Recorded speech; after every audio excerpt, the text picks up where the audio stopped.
What up, Roxstars? It's Rox with a little bit of talk about what's at the top of the blogs. Let's get to it.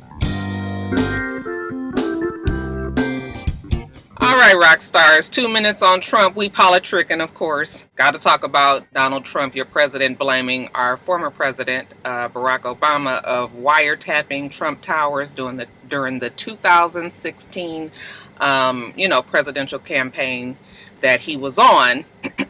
Saturday, he got a bug up his ass and tweeted that President Obama had tapped his phones. He said this is McCarthyism, compared it to Watergate, and was outraged that my still president, Barack Obama, had done this to him. Of course, U.S. officials came out and said this is nonsense immediately, and since said that there was no way that Barack Obama could have obtained a wiretap unless he had a warrant that was approved by the Department of Justice. This would have been very easily researched by Donald Trump or his team. All they have to do is find out if there was indeed a warrant issued. But people have said, officials have said that there was no warrant issued. You cannot just go and decide to wiretap phone lines like that. So they said that Barack Obama was very frustrated with Donald Trump's accusation. I don't know what it is that Donald Trump has against Barack Obama. It is just amazing to me. The man he's just a fool, you guys. Just a stupid ass. I never thought that I would just be on my damn top of the blogs every week basically saying how idiotic he is. Anyway, people seem to think that he did that because he was trying to deflect from the Russia issue and the fact that the Russians were involved in rerouting the election, as well as the Trump administration being in touch with them. So he said this on Saturday with no proof. And to this day, we almost a week later, and still there is no proof that Barack Obama or any of the people that he worked with in his administration put a wiretap on Donald Trump's phone. So it's just bullshit, you guys. We're not even going to worry ourselves too much more about it. We can also talk about Ben Carson, your boy. He was feeling himself the other day, honey. He was doing a motivational type speech at the Housing and Urban Development meeting. It looked like they were having a meeting, and he was trying to corral the troops and let them know that their leader is definitely in touch, in tune with the issues. And he wanted to make it very clear that this is a land of opportunity, and that how about I just quote what he said to you? That's what America's about. A land of dreams and opportunity. There were other immigrants who came here in the bottom of slave ships, worked even longer, even harder for less, but they too had a dream that one day their sons, daughters, grandsons, granddaughters, great-grandsons, great-granddaughters might pursue property and happiness in this land. Okay, that would be all real nice and everything, but we don't liken our African slaves to immigrants, because immigrants usually come here seeking better opportunity, just like he said. Okay, and slaves did not book tickets on a Mayfair and bring their ass across the pond over to America. Okay, they were forced in unhuman-like conditions at the bottom of a damn boat. They weren't treated as human beings. They were treated as animals, as property. So we can't really compare slaves to, immigrants with this dream of, land of opportunity. Them slaves was not worrying about anything else but staying the fuck alive, okay? They wanted to be free. Okay, they were forced from a place where they were free, where they had their own, and they were made to come here and treated like not even second class, y'all. We third, fourth, fifth, sixth, seventh, eighth class. You can't even say citizens, like animals. Of course, people jumped all over Ben Carson because it was a stupid thing to say. And that right there lets you know that he should not be in charge of housing and urban development. A man who has no contact, who is so out of touch. They jumped all over him. Him and his wife put out a statement then saying what the slaves actually did do, as if we were the ones that said that they came over as immigrants and he was correcting us. I was like, this ain't no fucking apology. You just telling us what we already knew. These people was forced to come over here and had to make the best out of a fucked up ass situation. So, child, we came with Ben Carson. As soon as they put him in that position, I was just like, that is a fucking, And then Steve Harvey gonna say he gonna work with Ben Carson so he can do something for the communities. Well, these are the hands that your community is in.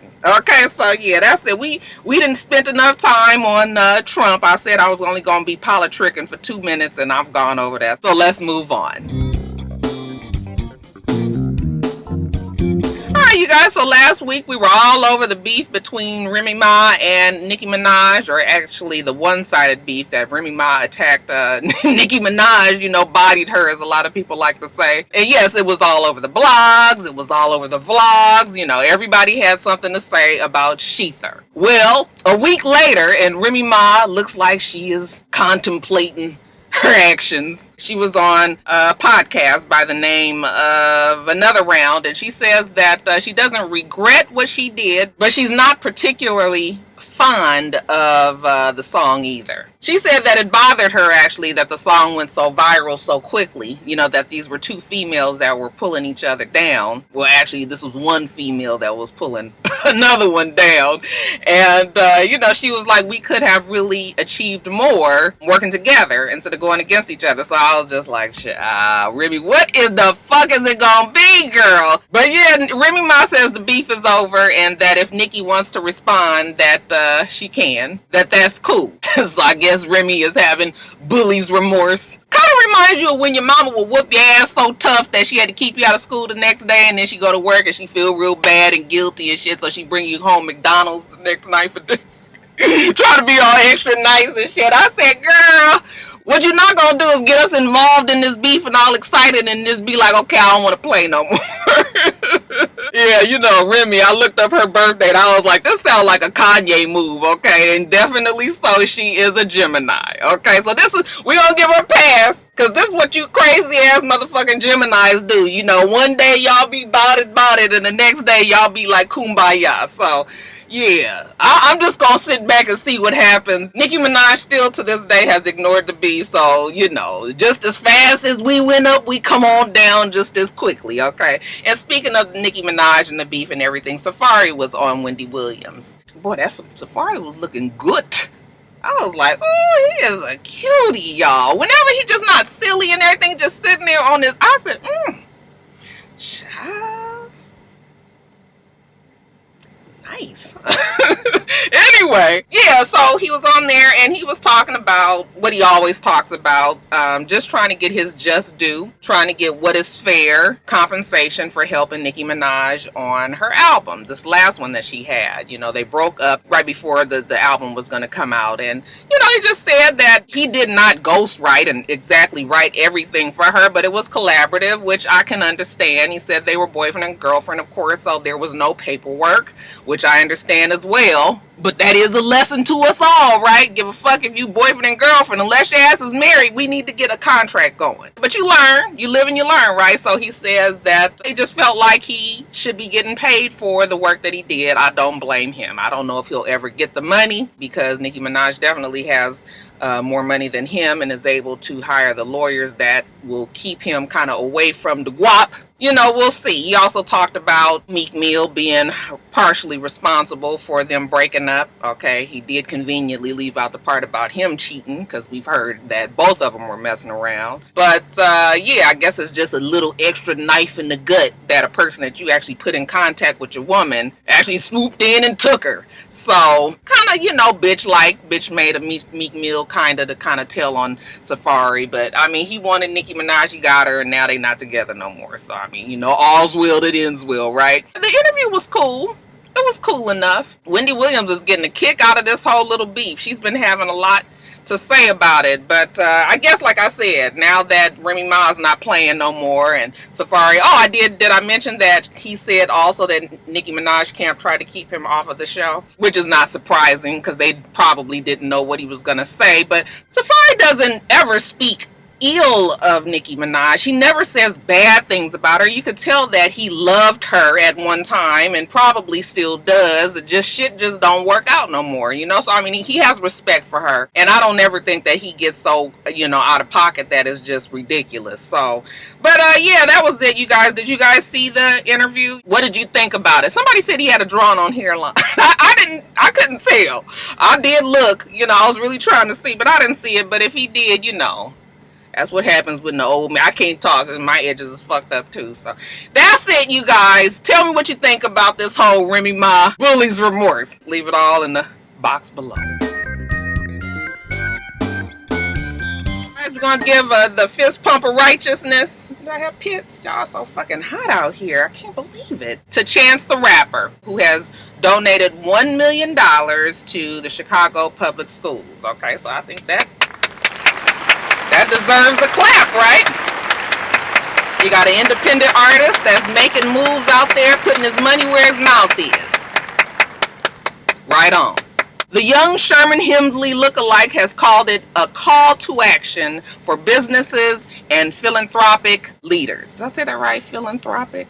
Philanthropic, yes. Okay, now $1 million is a lot of money, but definitely just a drop in the bucket for the $215 million that Chicago public schools need to balance their budget this year. Okay, this year, $215 fucking million. What does this school's system survive on? It is amazing to me. They say that the governor, he's a Republican, Bruce Rauner, refuses to lend the money to Chicago public schools, that he vetoed a bill back in December of last year that would have given this money to the school system. So many people in Chicago are very upset, and like I said, Chance the Rapper has decided to put his money where his mouth is. I think that's a really good thing, but I don't even know if it'll make a difference. Chicago public schools are trying to decide what they are going to do with some 400,000 students that just don't get the funding that they need, to the point where they believe that they will probably cut the school year short. Yeah, I don't know what is happening in Chicago. Some people say it's not as bad as they would think, make you, lead you to believe, and other people act like it is fucking Armageddon down there. I can never quite figure out which one it is. So yeah, but this is great of Chance the Rapper, at least trying to make a difference, and we'll see if others will donate to better the educational system out there. You go, boy, Chance the Rapper. So Ciara's pregnancy shoot that she did for Harper's Bazaar. We just talked about Jess Hilarious last week with something very similar, and then lo and behold, this week there's a whole spread that was released, pictures of Ciara, as she's pregnant, and yeah, there's one picture in question that had everybody talking again, and in this picture she is naked. Is she naked? I believe she's naked. Yes, she's naked. She is holding her naked son on her, as when you're standing up and holding your kid, and baby Future has his head, on her shoulder. And then we have her husband, who is behind her, who you can't see him, but you see his arms coming around her stomach and his hands lovingly caressing her belly. And people had a lot to say about it. My feeling is this. First of all, you guys, I'm old school in a lot of ways. Okay, I'm liberal, and I try to be understanding of where people are in their lives and why they do the things that they do. But a lot of me is also old school. I have never liked the naked pregnancy picture. Never. Even before it was something to do, even before it was the in thing to do, I've never liked it. I didn't care if it was just the pregnant woman, or if it was the pregnant woman with the baby, or their husband, or anything. I just never understood why we ain't got no fucking clothes on. I can even remember, like I said, back before it was the thing to do, and when I was having babies, like me and all my friends, we were all pregnant, this was in the 90s. I had went to a baby shower, and my friend had on a shirt, and she had it open, and her stomach was out the whole time. And when I tell you, that shit got on my fucking nerves, like, I just kept on looking over at her like, she won't cover that fucking stomach. Every time I looked at her, she was rubbing her stomach, and it was always, I was just like, what? Why do people do that? But I realized that that's a personal opinion. That's just how I am. I was telling one of my rock stars the other day that a lot of people have different experiences with being pregnant. When I was pregnant, it was cool. I didn't have any problems. I mean, it was rough with my son. I had morning sickness for like 4 months, but after that, I had a cool pregnancy, and even with Jada, it was cool pregnancy. I'm not talking about after they was born. I'm talking about just a pregnancy. But I didn't have all that you know, this feeling that some women have where they feel like they're goddess and they're, you know, producing life and they feel, you know, very amazing. And yeah, I didn't feel like that. I felt like my regular self with a baby in my stomach. But some people feel very majestic and, you know, fantastic, and that's fine too. But I personally, I just don't be getting it. We can get the same effect with clothes, can't we? So I just, you know, I can't. But if people really want to do that in their lives and their photo shoots for when they have their babies, then have at it. Have at it. To me, this picture is a little bit different, only because she's standing, and I know that this is like, I shouldn't even think about it this way again, but you know, it's just where all the body parts is laying is just a little bit different. This picture is still different to me than the picture with Jess Hilarious, but I don't like neither one of them, to tell you the truth. Then it was weird for her husband to be behind her, but we didn't see his head. You know, just like, where the fuck is his head? Like, is it tucked away over here? Is it an ass? What exactly is happening here? You know, it was just weird to me, because it was like almost like these hands and arms and shit was growing out of her hips. And I couldn't get it. But, you know, of course, again, I don't think that these pictures make you any worse or better of a mother. Again, like I said, it's just a personal experience. It's just a personal feeling. And if you want to go and take these naked kind of pictures, then you do exactly what you feel you must do. Okay? Wouldn't be me, but I'm old. I ain't have no fucking kids no more anyway. Maybe I would feel different. I don't think I would, but that's it. That's it. What you guys thought about the picture, though? Ciara is a beautiful pregnant woman. Okay, she looks good. I wouldn't expect her to look any different. She didn't look bad as she was pregnant with the other one, you know. So, it's all good, y'all. Like, we ain't gonna worry too much about it, but why we can't wear clothes. That's all. So I got a few people that asked me to talk about Nick Cannon's podcast or his YouTube channel. I don't listen to podcasts. I did research and he has a YouTube channel, so I don't know if that's what you guys meant or maybe he has both. But I watched the YouTube channel, his last 2 vlogs, and I mean, okay. People were saying that it was hilarious and all that. I have never gotten Nick Cannon's brand of humor. I don't want to sound haterish. Okay, because y'all know I don't really like talking about other YouTubers, but he's not definitely on, I'm not on Nick Cannon's level. You know, he is a celebrity who has just picked up a YouTube channel. But it just seems like he's doing a whole lot. Like, he's extra, but he's always been an extra type comedian. Just always feels like he's trying too hard. I was like, damn, is that how I look when I be on my channel? Because, y'all, I don't want to be looking like I'm trying too hard or doing too much. Okay, I just was looking at it and I was just like, yeah, this is not funny. Like, I did not laugh out loud during any of it. But more power to him. Nick Cannon has all the money in the world, you know, and he definitely doesn't either. This is just going to be another outlet for him now that he's not on America's Got Talent and he is kind of free to do and say what he wants. So maybe this is his new thing. It kind of almost gave me the vibe of homeboy that used to be from That's So Raven. What's his name? It was just sort of like all of a sudden you trying to be so crazy that you flip the script so much that we're going to start looking at you in a different way. I don't know. Maybe that's what he wants. But, yeah, you know, it's cool. It's going to do well because he's Nick Cannon. But I just was like, yeah, okay. All right. Did you guys think it was funny? Have you guys watched? Y'all let me know what you think about it. And then if he has a podcast, I don't know about that. But, yeah, the YouTube channel was just like, all right, Nick.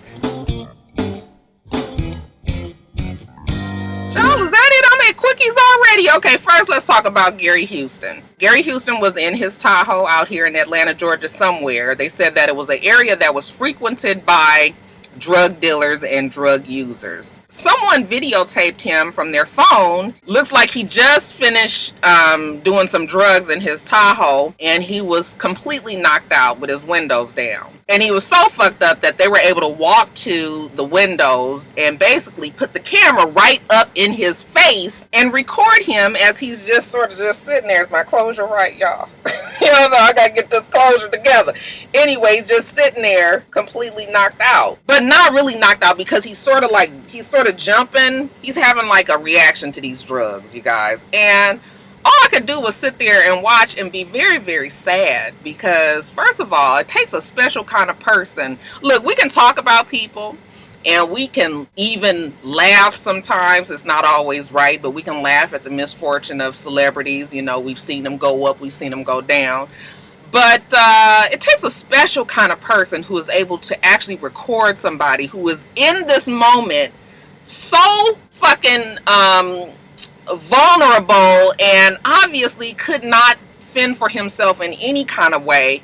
I mean, could actually be dying right there, you know, if we was really gonna keep it all away real. You know, you sitting there and you're recording them and you're laughing at. The lady was laughing, and I just sat there and I just shook my head. I was like, this is terrible, okay, that people find this kind of pleasure in the downfall of somebody like a Gary Houston. Okay, we already know the Houston's tragedy. Whitney Houston, Bobby, Christina. We knew that Gary was on drugs. We didn't know to what extent, or if he, you know, had been on and off. I don't know where his wife is. I don't know where his mama is, or family members or whatever. But it's just, when I saw that, I didn't get any, I just felt bad. I feel bad. I hope that this man does not kill himself, and that instead he gets help for his drug problem. But yeah. It's a video out there, and it's terrible to look at. We got a new couple alert. They say that 52-year-old Carly Red and Caesar from Black Ink are dating. We've seen them on social media a lot. Yeah, it looks like Caesar is ready to claim her as his own. I said, oh, okay. Hope the nigga don't get burned.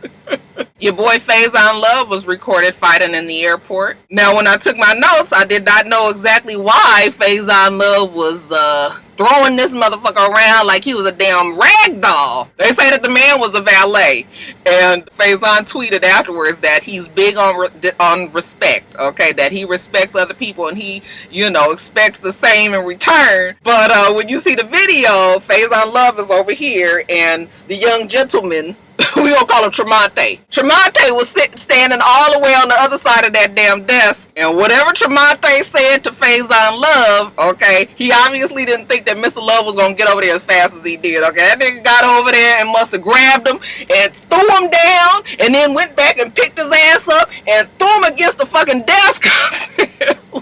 I mean, that shit was almost like a damn TV show or movie or some shit. You know, security came running, some other valet people came running, and, you know, the guy was trying to get the face off. I said, nigga, you don't want that. You don't want that with Big Worm. So, now after I've written my notes down, you know, I saw that Faison said that the guy has spit on him. Now, unless he's a fucking world-class champion, you know, spit thrower, I don't know how the spit got all the way way over there where Faison, or maybe it was when he walked around on that side, okay, because they did have a couple of words before Faison Love, you know, decided to throw him down. But yeah. See what happens when you judge a book from the cover? You don't know what a nigga got until till the next thing you know, they throwing your motherfucking ass around the airport. So yeah, he said he paid his $1,000. We'll see if the boy presses charges. But yeah, Tremonte, I wouldn't do that again if I was you. I saw the other day that Nike has announced that they've made a special hijab for Muslim women who are, you know, wanting to work out and not have to wear the headdress that they wear. And I love it. I actually think it is very sleek and sharp looking. I was like, wow, can Christians wear it too? Because if they do, I would like to get one. You know, I would rather wear one of those instead of a baseball cap or a, you know, a tied scarf around my head. You know, so yeah, I love it. Y'all let me know if Christians, specifically Baptists, is able to get one of those.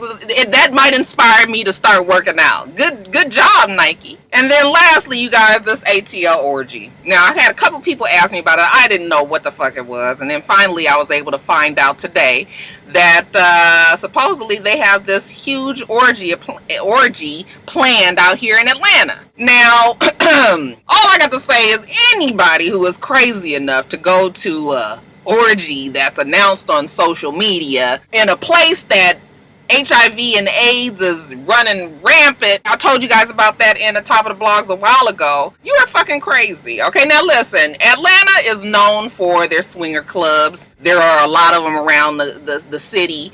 Trapeze was the most known one. So this is nothing new. The difference is when you actually put something out there for the whole society. Swingers clubs and things like that was underground. It was shit that you knew about, and it was all very covert. You know, I would prefer my debauchery and fuckathons to continue to be covert and underground. Okay, I just, something about the fact that we've announced this to everybody, it just brings in too many variables that the shit can go wrong. All right, they say they're gonna have security there, and you know, they get all of the words in there, the buzzwords, that say they're not responsible if you catch some shit, if you drunk and then you leave and then your ass gets into an accident, or you know, they got all the things where they say they're not gonna be responsible for you and everything. But yeah, no, like, no, if you want to go and have an orgy, keep that shit under wraps so you can kind of get some control over what the fuck is going on in the room. You know, that's going to be a disaster if it even happens. Okay, because once the police get a hold of this, even though they say that it's not prostitution,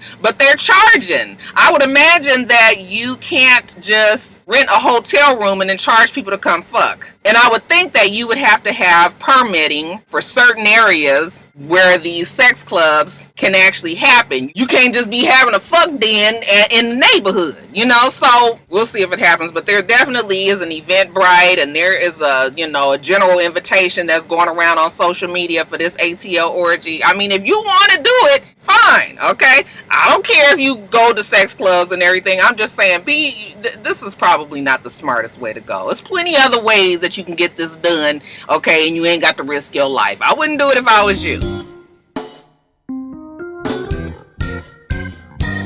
Child, a damn ATL orgy. Get any old scabby nigga to come and fuck on you for.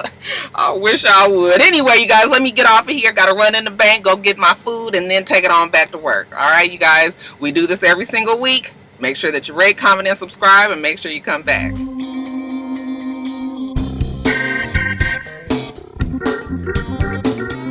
Till next time, Roxstars.